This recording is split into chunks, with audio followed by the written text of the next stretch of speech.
28 जून 2022 उदयपुर की वो तारीख जिसने पूरे देश को झकझोर कर रख दिया था। दिन दहाड़े एक दर्जी की उसकी ही दुकान में नृशंस हत्या कर दी गई। हजारों ने न सिर्फ वारदात को अंजाम दिया बल्कि उसका वीडियो बनाकर सोशल मीडिया पर डाल दिया। यह सिर्फ एक हत्या नहीं थी, यह इंसानियत पर हमला था। शहर में दहशत का माहौल फैल गया, बाजार बंद हो गए, लोग घरों में कैद हो गए। पूरे देश में आक्रोश की लहर दौड़ गई। घटना को आज भले ही 3 साल बीत गए, लेकिन वो गली जहां इस वारदात को अंजाम दिया था, वहां पर दिन के उजाले आज भी सन्नाटा पसरा हुआ है। कई दुकानदारों ने अपनी दुकानें बंद कर दी और अन्य जगह चले गए। यह वही गली है जहां पर कन्हैया लाल की साल 2022 में हत्या हुई थी। घटना को भले ही 3 साल बीत गए, लेकिन मालदास स्ट्रीट की इस गली में आज भी सन्नाटा पसरा है। वही गली जहां कभी बच्चों की खिलखिलाहट, ग्राहकों की आवाजाही और कन्हैया लाल की कैंची की चक चक गूंजा करती थी। आज 28 जून 2025 को जब हमारी टीम मौके पर पहुंची तो देखा उस गली के चेहरे पर अब भी खौफ की परतें जमी हैं। दुकानों के शटर तो खुले हैं, लेकिन वहां रौनक नहीं है। दिन के उजाले में भी लोग उस जगह से जल्दी जल्दी गुजर जाना ही बेहतर समझते हैं। स्थानीय निवासी कहते हैं कि जब भी उस दुकान के सामने से निकलते हैं तो रूह कांप जाती है। वो मंजर अब भी आंखों में ताजा है।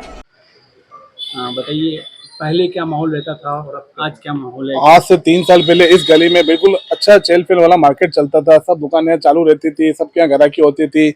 मालदा स्ट्रीट में इतनी भीड़ रहती थी कि हर उदयपुर की लेडीज को एक बार मालदा स्ट्रीट में आना ही था, चाहे वो शादी की शॉपिंग हो, चाहे किसी से भी रिलेटेड हो। ये ऐसा पूरा लेडीज मार्केट है ये।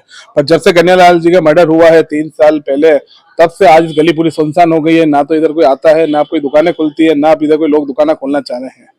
लोग खाली करके चले गए ना? यहाँ से लोग बहुत खाली करके चले गए हैं। कोई यहाँ से बाहर चला गया। कन्हैया लाल जी के साथ जो 2 ईश्वर और राजू भाई थे वो भी यहाँ से चले गए। उन दोनों ने भी नया कोई धंधा चालू कर दिया, वो भी यहाँ से हट गए। कुछ पूरी गली को ही सुनसान कर दिया है पूरी। जिस जगह पर कन्हैया लाल की हत्या हुई थी, वहां आज एक लोहे की शटर बंद है। मानो शहर की आत्मा अब भी वहां शोक में है। गली की दीवारों पर आज भी वह सदमा, वह दर्द चस्पा है। 3 साल बाद भी उदयपुर की इस गली में हर 28 जून को वक्त थमसा जाता है। यह महज एक हत्या नहीं थी, यह एक गली की रूह को जख्म देने वाली घटना थी, जो आज भी मरहम के इंतजार में है। स्थानीय लोगों का कहना है कि घटना से पहले इस गली में रौनक हुआ करती थी, लेकिन उस बर्बर हत्याकांड के बाद अब गली में वीरानी छाई हुई है। लोग जब इस गली से गुजरते थे, उनके जहन में उस दिन याद आ जाती है। पंजाब की राज्यपाल गुलाब चंद कटारिया ने भी इस घटना को लेकर निंदा करते हुए कहा कि बदमाशों को जल्द से जल्द सजा मिले। आज के दिन उदयपुर में बहुत जघन्य हत्याकांड हुआ था, कन्हैया लाल हत्याकांड हुआ था। आज के दिन, आज 3 साल हो गए।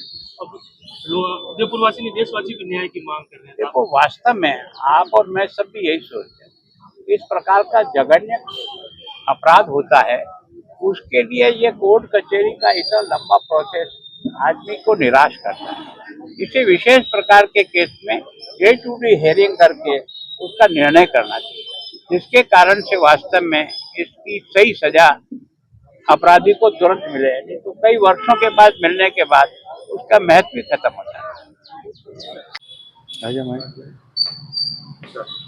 उस दिन क्या हुआ था, क्योंकि आपकी दुकान यही पास में ही है कन्हैया लाल टेलर के, तो क्या हुआ था और क्या किस तरह से मंजर देखा है? ये करीबन आज के ठीक 3 साल पहले की बात है और समय भी शायद यही था, करीबन 3 बजे के आसपास की बात है। मैं और मेरा फ्रेंड जो हमारे मालदा स्ट्रीट के मंत्री भी है, हम पीछे बैठे थे, जस्ट इस दुकान के जस्ट पीछे बैठे थे। और जैसे हम बैठे हम प्लानिंग कर रहे थे क्या करना बना आगे क्या है कि पिकनिक आ रही है 15 अगस्त आ रही है, तो हम उस हिसाब से प्लानिंग कर रहे थे। और देखते देखते फटाफट जोर से आवाज़ आई, मर्डर हो गया मर्डर हो गया मर्डर। हम दोनों यहाँ से उधर से दौड़ के भाग के आए तो देखा तो क्या है कि वो अंदर था और जो जो थे मारने वाले वो यहाँ से क्रॉस करके बाइक लेके दौड़ते हुए निकल गए। तब तक बॉडी बाहर आके इसी जगह गिर गई थी। हमने बॉडी को ढका और गर्दन एक तरह से एकदम अलग हो चुकी थी। काफ़ी ये समझ लो कि ऐसा सीन था कि आप कई दिनों तक तो मैं उसको याद करके सो नहीं पाया। हम लोगों ने काफ़ी संघर्ष किया, बॉडी को कवर किया और काफ़ी खून से लथपथ हो गई थी। हमारे आसलिया साहब को हमने फ़ोन किया, सर्कल ऑफिसर को फ़ोन किया, सभी पुलिस आ गए थे। बॉडी उठाने की कोशिश की तो हमने बॉडी उठाने के लिए मना किया कि जब तक एसपी और कलेक्टर नहीं आएंगे तब तक हम बॉडी को नहीं उठाने देंगे, जब तक न्याय नहीं मिलेगा तब तक है कि काफ़ी संघर्ष किया हम लोगों ने।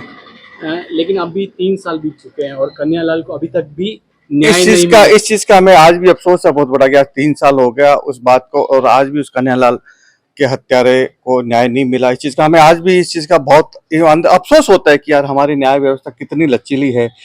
सबके सामने मर्डर हुआ, सबूत है, सामने वाले ने टीवी पे वीडियो पे कबूल किया कि हाँ मैंने मर्डर किया है और उन्होंने हमारे प्रधानमंत्री को ओपन चैलेंज किया। उसके बाद भी आज तक उनको क्या है कि कोई सजा नहीं हुई, कोई ट्रायल नहीं हुआ। अभी तक क्या है कि इनके गवाह भी पूरे नहीं हुए।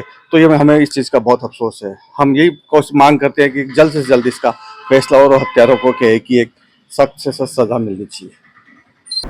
स्वर्गीय कन्हैयालाल के बड़े बेटे यश तेली ने बताया, केस को 3 साल हो गए, अभी तक इसे फास्ट ट्रैक में नहीं लिया गया।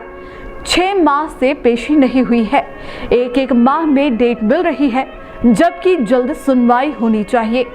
आरोपी फरहाद उर्फ बबला और जावेद को जमानत मिल गई। इस केस को कोर्ट में मजबूती से रखा जाना चाहिए था ताकि आरोपियों को जल्द फांसी की सजा हो सके। मैं यश साहू, कन्हैयालाल जी का बड़ा बेटा, 28 जून 2022 से लेकर आज हम मेरे पिताजी की तीसरी बरसी मना रहे हैं। 3 साल हो गए उस बात को, मेरे पिताजी के हत्याकांड को हुए। केस जो है वो एनआईए के पास चल रहा है और 3 साल के अंदर एनआईए ने इस केस में चार्जशीट दर्ज की है एनआईए कोर्ट में। और शुरू से लेकर आज तक मतलब 3 साल के अंदर मैं और मेरा परिवार चाहते हैं कि ये केस किसी न किसी तरह फास्ट ट्रैक में पहुंचे, पर ये केस किसी भी तरह से फास्ट ट्रैक में नहीं पहुंचा है अभी तक भी। और कहीं न कहीं इसे इतने सुलझे हुए केस को क्यों इतना लंबा खींचा जा रहा है ये मुझे समझ नहीं आ रहा। जबकि आरोपियों ने खुद ने वीडियो वायरल किया था और कबूला था कि ये जुर्म हमने किया है, फिर भी इस केस में अभी तक 3 साल हो गए। हम जानते हैं कि हमारा जो देश का जो न्यायिक सिस्टम है वो थोड़ा ढीला है, परंतु हमें न्याय की उम्मीद है कि हमें न्याय मिलेगा। पर जैसे जैसे समय गुजरता जा रहा है वैसे वैसे हम ये उम्मीद छोड़ते जा रहे हैं। उल्टा फास्ट ट्रैक कोर्ट बिठना तो अलग बात है, ये जो केस है वो सीबीआई कोर्ट को एनआईए का एडिशनल चार्ज दिया हुआ है, वहां पे चल रहा है। तो वो सीबीआई और एनआईए दोनों के केसेस दिखता है और शायद उसके पास कुछ एडिशनल चार्जेस भी होंगे। इसी वजह से जो केस में है वो पेशिया जो डेट्स मिल रही है वो लंबी लंबी मिल रही है, महीने में एक आधी डेट्स, या फिर मेरी तो 6 महीने से अभी तक कोई पेशी नहीं हुई इस केस के अंदर। तो बहुत ढीली तरीके से केस चल रहा है और हो सकता है कि इसी तरीके से चलता रहे तो इस केस को सुलझने में 30 साल या 60 साल भी लग जाए। जिस स्पीड से केस चल रहा है उसकी बात कर रहा हूं मैं। इसके बाद अगर एक कोर्ट से अगर केस जीतते हैं या जो भी हारते हैं तो इसको हमें हाई कोर्ट में चैलेंज होगा, ठीक है, उसके बाद सुप्रीम कोर्ट में चैलेंज होगा। तो कितने साल गुजर जाएंगे हमें इंसाफ मिलने में, हम ये जानना चाहते हैं। ठीक है, कहीं ना कहीं मतलब इंसाफ में देरी इंसाफ नहीं मिलने के बराबर ही होता है। Justice delayed is justice denied, सुना है ना ये अपन लोगों ने। तो हम ये चाहते हैं कि किसी भी तरीके से अभी भी इस केस को फास्ट ट्रैक में लिया जाए और जल्द से जल्द इन अपराधियों को फांसी की सजा तक पहुंचाया जाए। इसी बीच मेरा पिताजी का जो इंसिडेंट है इस पर एक मूवी आने जा रही है जो कि 11 जुलाई को रिलीज है, जिसकी उसका ट्रेलर आ चुका है, यूट्यूब पे आप देख सकते हैं, उदयपुर फाइल्स के नाम पे। और मैं चाहूंगा कि हमारा जो परिवार है, जो हम लोग हैं, 3 साल पहले हमारे साथ जो हुआ था और 3 साल से हम जिस दर्द में हैं, जिस दर्द से गुजर रहे हैं, वो देश का 100 करोड़ हिंदू स्क्रीन पर देखे और हमने जो दर्द सहा है उसको जिए कि किस तरीके से क्या हुआ था। जो इस मूवी के जो डायरेक्टर है अमित जानी जी, वो जब वो मेरे पास मूवी की बात करने के लिए आए थे, बनाने के लिए, परमिशन के लिए, तो उन्होंने मुझे एक बात कही थी कि मैं देश के देश में 100 करोड़ कमाने के लिए नहीं, देश के 100 करोड़ हिंदुओं को जगाने के लिए मूवी बनाना चाहता हूं। इसी वजह से मैंने उन्हें ये मूवी बनाने के लिए हाँ की थी। और मूवी का मैंने ट्रेलर देखा, मैं सोच नहीं सकता, इतना रूह कपा, मेरे रोंगटे खड़े हो गए वो ट्रेलर देख के।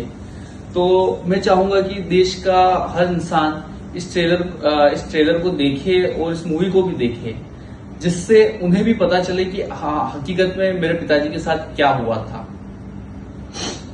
और आखिरी बात ये कि हम चाहेंगे कि देश के प्रधानमंत्री अमित और गृह मंत्री से यही दरख्वास्त है कि अभी भी बहुत समय गुजर चुका है। ये 28 जून को पिताजी की 3री बरसी है। मैं नहीं चाहूंगा कि हम जब ये 4थी बरसी मनाएं तब तक ये अपराधी बचे हो। हम चाहते हैं कि इनको जल्द से जल्द फांसी की सजा दे दी जाए, इतना क्लियर केस है। ठीक है, इस चीज में इतना डिले नहीं होना चाहिए था। आपको बता दें कि 28 जून को घटना के बाद राजस्थान पुलिस ने मुख्य आरोपी रियाज अत्तारी और गौस मोहम्मद को राजसमंद जिले से गिरफ्तार किया था। 29 जून 2022 को NIA ने जांच अपने हाथ में ली और इसे आतंकी घटना मानकर गैर कानूनी गतिविधियां अधिनियम के तहत मामला दर्ज किया। NIA ने कुल 9 आरोपियों को गिरफ्तार किया। इनमें मोहम्मद जावेद, फरहाद मोहम्मद उर्फ बबला, मोहसिन आसिफ, मोहम्मद मोहसिन, वसील अली और मुस्लिम मोहम्मद शामिल हैं। 2 अन्य आरोपी सलमान और अबू इब्राहिम पाकिस्तान के कराची के बताए गए, जो फरार हैं। 22 दिसंबर 2022 को NIA ने 11 आरोपियों के खिलाफ चार्जशीट दाखिल की।